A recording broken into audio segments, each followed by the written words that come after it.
இப்போ ஈவரை 73 வயசில் கல்யாணம் பண்ணார், அதை எடுத்துக்கிறாரா? கேளுங்க. தாயுடன் உறவு வைப்பதில் தப்பு இல்லைன்னு ஈவேரா சொன்னார் சேலம் மாநாட்டில். அது பதாகையாகவே தூக்கிட்டு வந்தாங்க. அதை வந்து அந்த அந்த கொள்கையும் விஜய் வந்து ஏற்றுக்கொண்டு அவங்க ரசிகர்களுக்கெல்லாம் அந்த கொள்கையை நீங்கள் பின்பற்றுங்கன்னு சொல்கிறாரா? கேளுங்க. ஈவேரா வந்துக்கிட்டு சுதந்திர தினத்தன்னைக்கு வீட்டில் கருப்பு கொடி ஏற்றினார்.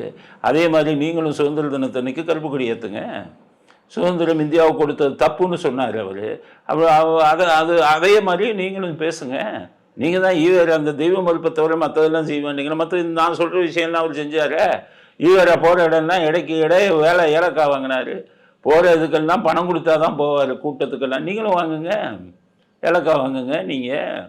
நீங்களும் போகிற இடம்லாம் பணம் வாங்குங்க. எந்த கொள்கையை வந்து நல்ல கொள்கைன்னு சொல்லுங்கள். ஈவேரா சொன்னதில் இந்த ஈவேரா பற்றி பேசலாம் என்கிட்ட வாங்க. எந்த கொள்கை நல்ல கொள்கைன்னு சொல்லுங்கள். வீட்டு என்ன நம்ம பாப்பானையும் பாம்பையும் கண்டா பாப்பான அடின்னு சொன்னாலும் ஈவேரா. ஆனால் அதே சமயத்தில் அவர் ட்ரஸ்ட் வீடுகளுக்கெல்லாம் பிராமணனுக்கு தான் விட்டார். என்ன பாப்பானை அடிக்க சொன்னீங்க, வீடை வாடகைக்கு விடுறீங்கள பிராமணர்கள்னாயோ, அவன் தான் ஒழுங்காக வந்து வாடகை கொடுப்பான், நம்ம ஆளுனா வீட்டுக்கு வந்துட்டு காலி பண்ண மாட்டான் அப்படின்னு சொன்னாரு தானே ஈவேரா. அவர் சொன்னதுக்கும் அவர் செஞ்சதுக்கும் ஏதாச்சும் ஒரு சின்ன தொடர்பு கூட இருக்கா? இப்படிப்பட்ட கொள்கைகளை வச்சுக்கிட்டு இருந்தார் ஈவேரா. என்ன தலையில் தூக்கி வச்சுட்டு ஆடுறீங்கன்னா எதுக்கு ஆடுறீங்க? என்ன பண்ணிட்டு என்ன சமூக நீதியா? என்னைக்கு ஆட்சியில் இருந்தார் ஈவேரா?